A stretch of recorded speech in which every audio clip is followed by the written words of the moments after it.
Alright, this is my 2002 XR250R. This is the last of the generation of XRs in the XR series. They quit making these bikes in 2004, and this particular body style, coloring and everything, was 2000 through 2004. I've got some videos where I bought this bike about 5-6 years ago from a guy in Charleston, South Carolina. And I had it for about a year. I had some videos that I put up because I was new to working on these things and had some questions and stuff that I'd asked about carb work and stuff on the about the bike on YouTube. So if you go through my videos, you can see them. But anyways, I sold the bike about 6 months after I made those videos to a friend of mine in Charleston. He had it for about 4 or 5 years, about 4 years or so, and then was looking to sell it because he had bought another bike. So I bought it back from him for a little bit less than what he paid me for it, and so I got a pretty good deal on it. Anyways, it's been sitting. I've had it for about 6 months. It's been sitting, and I've taken it out and started up about once every month, 2 months or so, and it's a real bear to get started. These bikes are already hard to start when they're cold. They're very, very cold-blooded. I've been told that if you lay the bike over on its side for about 5 seconds, it will help it start because you kind of flood the carburetor a little bit, and it'll help it get running. But I've done that a few times, but you know, I prefer to not have to do that. But anyways, it's getting to be a bear to start. And the last time I tried to start it, it took me probably a good 2-3 minutes of kicking on it to get it to fire up, which shouldn't be that way. So my suspicion is that the carburetor needs a cleaning. As far as I know, the guy that I sold it to, in the whole 4 years he had it, did not clean the carb. So I was probably still the last person to mess with this bike years ago and open the carb up and everything. So I'm going to do it again. I'm just going to go ahead and take it off, and I'm decided this time I'm going to try to do an instructional video on how to take it off and clean it up and everything. So I've had quite a bit of experience with carburetors since those last videos that I did. You know, I've rebuilt carburetors on boat motors now, and lawnmowers and all kinds of different stuff. So they're all pretty much the same. Anyway, all right, let's get started. All right, so the first thing I'm going to do is turn the fuel switch to off position. I'm sure it's going to leak a little bit when I pop this off, but I'm going to take this screwdriver and pop this fuel feeder line off of our fuel petcock. If I can get it off there. Let's see if I can get it off. I'm going to have to put the camera down and work on this a little bit, but I'll get that thing loose. That's step one. Alright, next thing we're going to do, we're going to go in here and remove this screw, Phillips head screwdriver. This is where the carb neck connects to the intake on the bike. So I'm going to loosen that up just enough to get this black plastic piece loose around the carb neck. Alright, to give myself a little bit more access to the throttle connections, I'm going to go ahead and remove the tank and the seat. Now, to remove the seat, you'll come back here. On some of these bikes, there'll be a white plastic fender right here. You'll have to remove 2 screws from here, from the airbox, to get to the bolt that holds the seat to the frame. It is a 12mm bolt, and I am using a 1/4-inch drive ratchet with an extension to get those bolts out. So I'm going to remove those bolts. Okay, so I've removed both the bolts for the seat to the frame in the back at 12mm, and you're going to want to make sure that you keep track of these retaining. They're like a spacer that goes in there. That's what's going to keep the seat and the bolt and everything aligned. So make sure that when you pull these bolts out, sometimes this spacer, this bushing, will get stuck in that plastic retainer on the seat. You want to make sure that you don't lose that. So if it's not on the bolt when you pull it out, make sure you go in here and pull that out of here. It'll be seated in that piece of plastic. So just pull that out. Excuse me. We'll set those to the side. I don't want to lose those, so we'll put them right there. Next thing we're going to do is come through, and we're just going to lift up on the back of the seat. And as you lift up, pull backwards slightly, wiggle it a little bit, and it'll pop right off. The seat, so I'm trying to do this with one hand. The seat is held on with a it just slides into the bolt on the tank right there. Alright, so we'll set the seat down. Sorry about that, I got allergies. You guys are hearing me sniffling. And we're just going to lift up on this retainer and kind of lay that back out of the way here. And this actually is not supposed to be on here. It looks like possibly the guy sold the bike to put a clip of some sort on here to keep this from.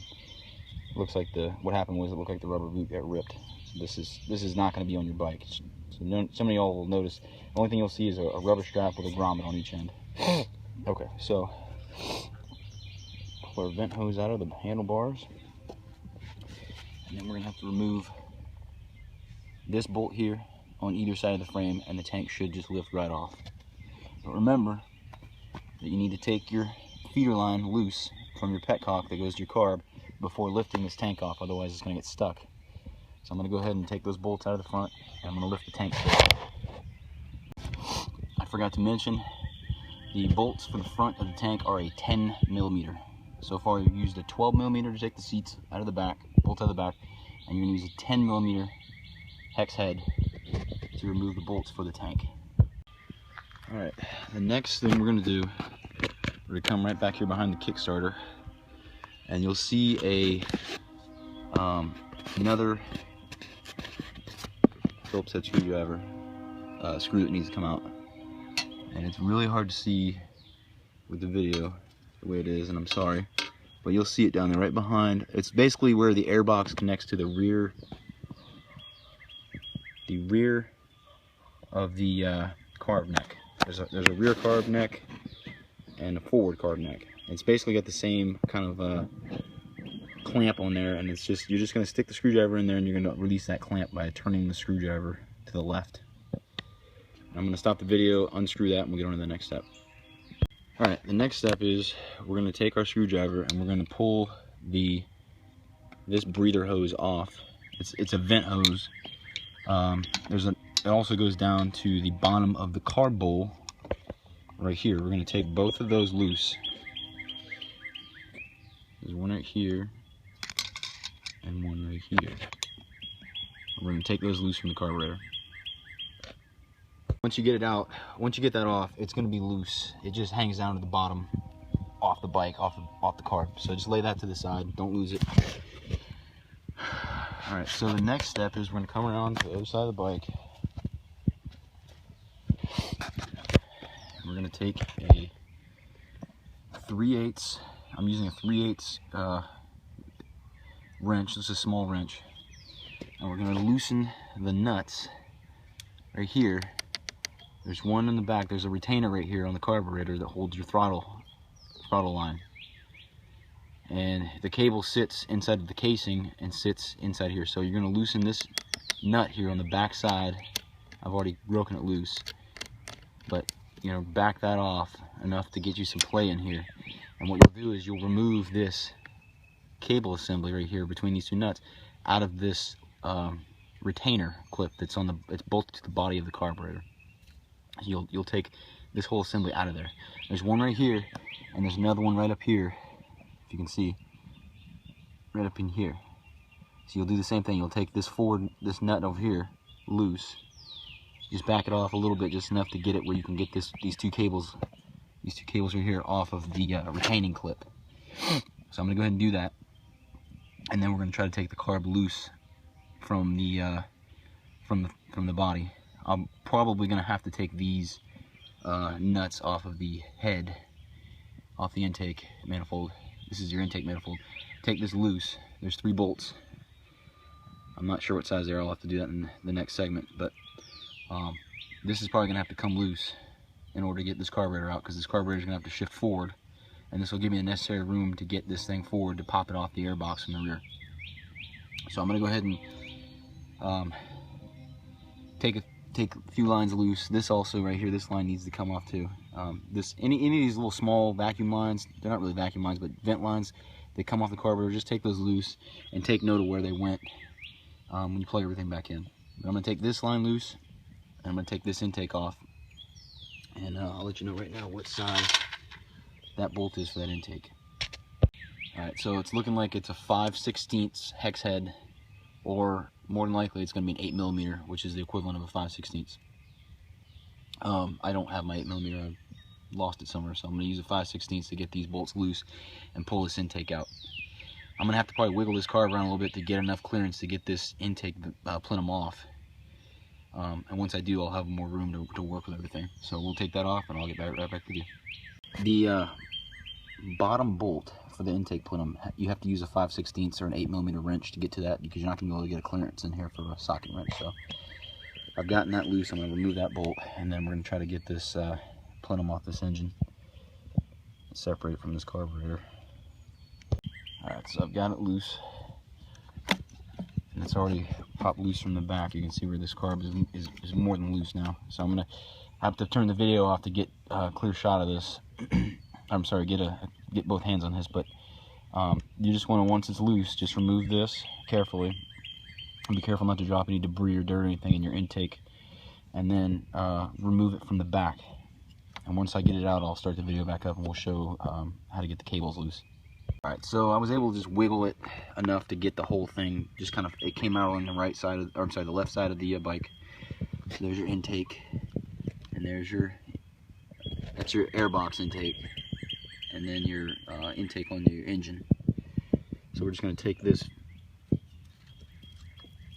So you got a little gas leaking out of it as well. So I'm going to take this off of the carburetor, and then we're going to start taking these cables loose. And these, you know, they're pretty self-explanatory when you pull them off. You just got to take the tension off of them and push them through, and they'll pop right out. There's going to be one right here and one up here. These got to come loose. So I'm going to take all that loose.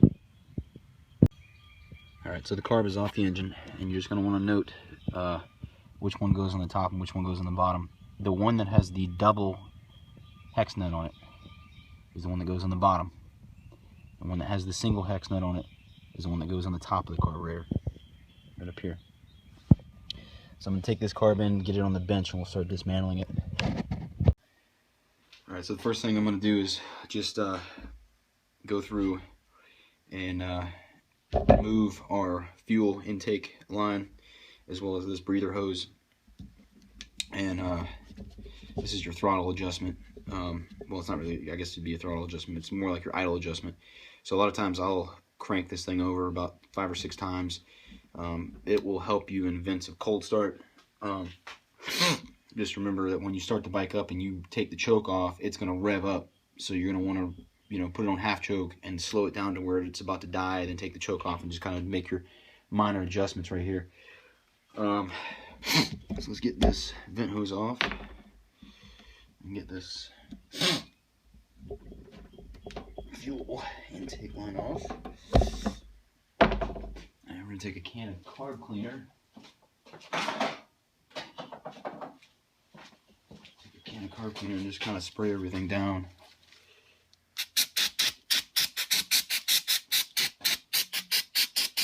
Kind of get all the loose dirt stuff on the outside of it off.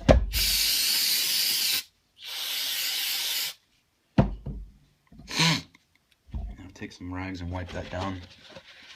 And once I get it all cleaned up, I'll show you guys what we got as far as taking it apart. Okay, so the first thing I'm going to do is I'm going to take the float bowl off, and I've already noticed right now that we're missing a screw. There's supposed to be 3 screws on the bottom of this. One here, and there's supposed to be a third one right here. Now, obviously someone has been into this carb since I've been into it, since I initially bought the bike, because I would have never put it back together with only 2 screws. So someone has done something to this carb at one time or another in the last 4 or 5 years. So I'm going to have to probably order another screw for this, or find one at Lowe's or Home Depot or something. Because this actually, carburetion's all run on vacuum, so if there's a leak in here anywhere from having these the 2 faces of these mating surfaces not flush, it could be sucking air in here, and that's might be the issue with it not running 100%.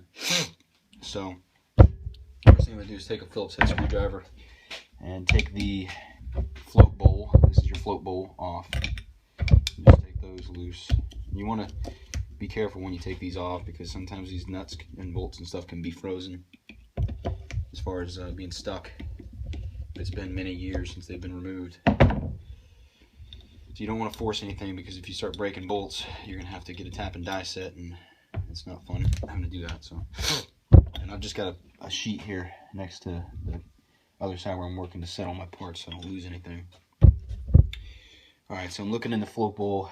It is cleaner than what I've seen before on carburetors, but still not where it should be. I mean, you want this to be free of debris and varnished gasoline. So we'll just set that off to the side for now. And then we've got our float right here, and our skirt, I guess that's what they call it. I'm not really sure. Plastic piece. And our float. To remove the float, you're just going to push the, I may have to get needleless pliers on it, but you'll push the pin out. I can pull it right there. Retaining pin. Remove that, set it off to the side. Just simply lift up the float, and with the float will come your needle, high-speed needle. And you're just going to want to not lose that, set that off to the side. Most carb kits that you buy will have a new float and a new needle and all that with it, new retaining pin. This is actually the float that I put in the bike when I ordered a carb kit for it about 5 years ago. It's still good. Just need to clean this bowl up in here a little bit. You can see where it's got varnished gasoline and stuff in it. This is your main jet, and we'll take that out. And this is your low-speed idle jet. And then this right here is your adjustment for your high, rich or lean adjustment. Goes right here. So first thing we're going to do is I'm going to take this high-speed jet out, and I need to find a wrench to fit that.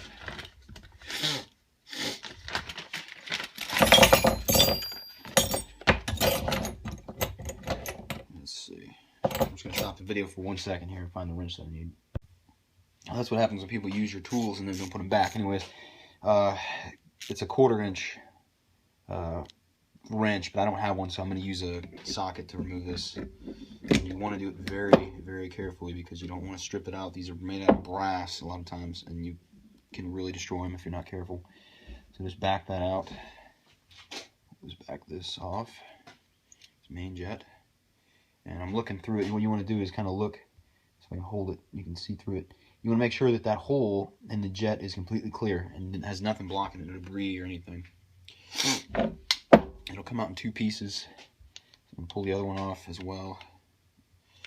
And this actually won't fit it, so we're going to have to go with something else. Alright, so this lower one is going to be a 9/32. That's it. I'm just going to turn it. Back that out. And we're going to do the same thing on that one. We're going to make sure that there isn't any kind of debris or anything. We'll make sure all the holes are clear and you can see through them. So it looks pretty decent, but I'm still going to clean all this stuff with carb cleaner. Alright, so for our low-speed jet, we're going to want to pull this out with a flat blade screwdriver, which I left outside, so I'm going to have to go grab that. Here's this one. I'm just going to put a screwdriver right in here and remove that very, very easily. A little smaller than that, actually. It should just back right out.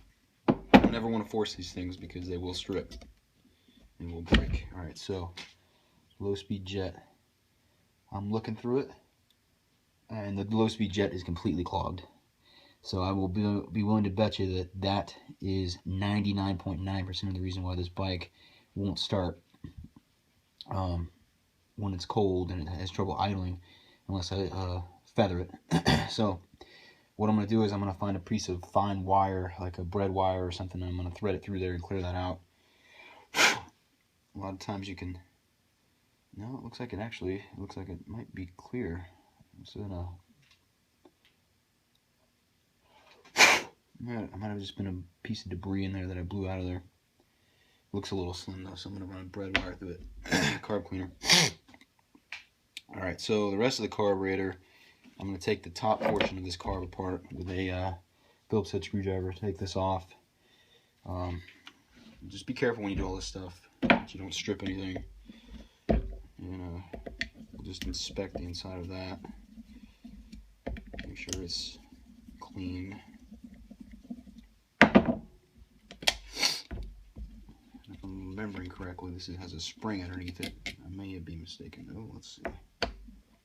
No, okay.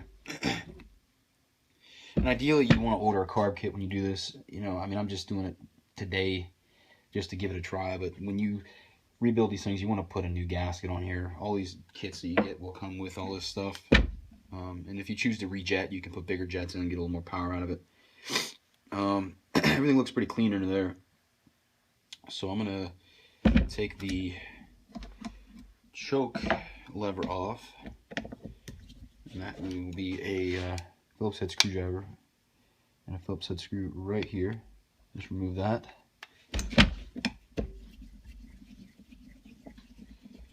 And the whole assembly will pop right off.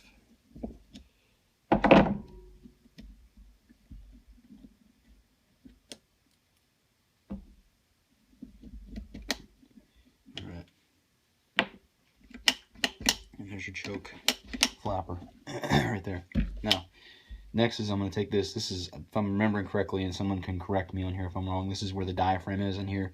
It acts as kind of like your fuel pump. And take those two screws off and just check underneath there and see how it looks. It's been a long time since I've taken an XR Carb apart.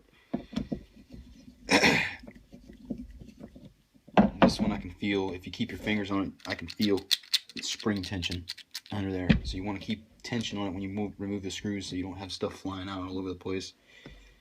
You don't want to lose any springs. Alright, so just release it slowly. And it's looking pretty clean under there, but probably going to hit it with some carb cleaner. And the diaphragm, yeah, that's your diaphragm right there. Should pop out, but I'm not even gonna mess with it because I'm worried that I'll tear it. If it's clean under there, more than likely it's probably fine. Let's see, maybe I can get it out of here without messing it up.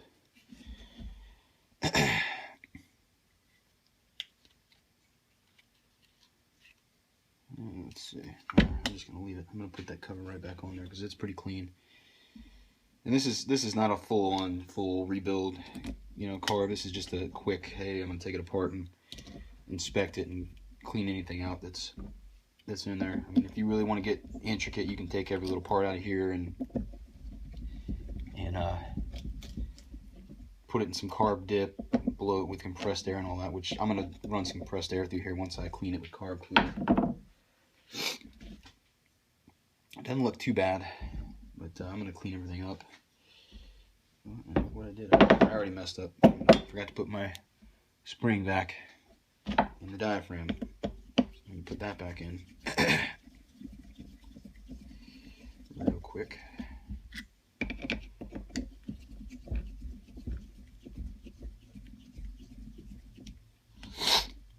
It just sits right here like that.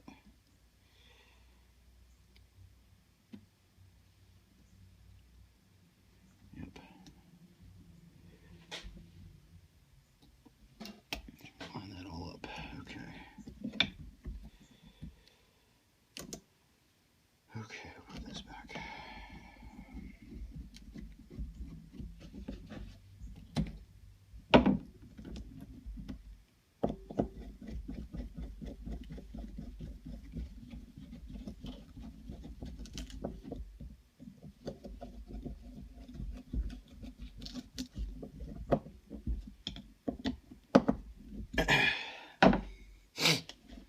Alright, now I'm going to take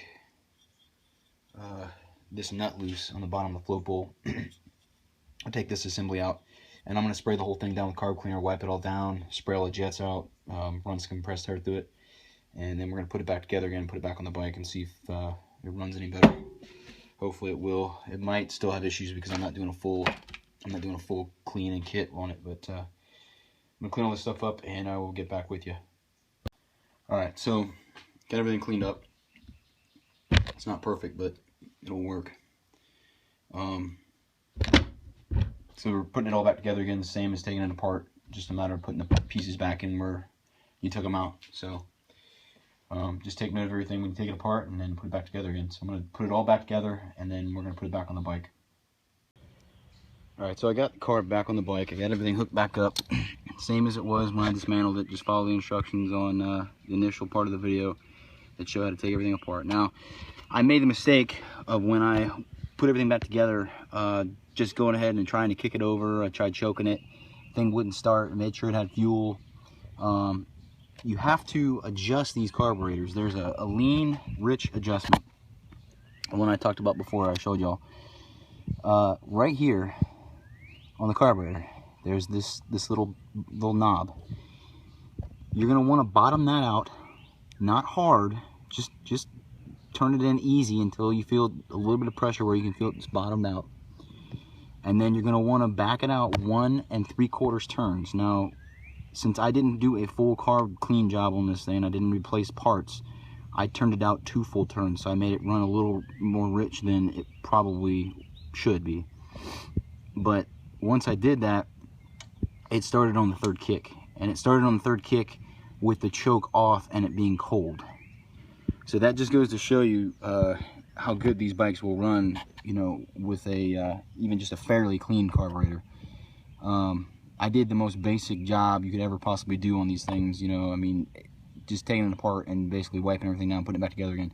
It's not the ideal way to do it. You're going to want to get a carb kit. You're going to want to take it apart piece by piece, clean every part, inspect every part, and put it back together again. I just did a quick, you know, Sunday afternoon job, you know, just so I could run this thing around the block, because it sits in the garage quite a bit.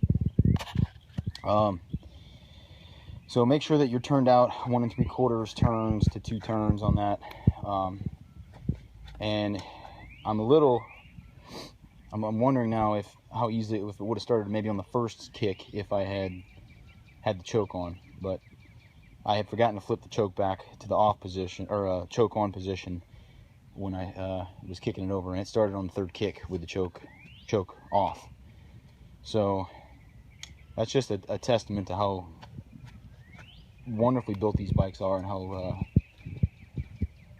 reliable they are.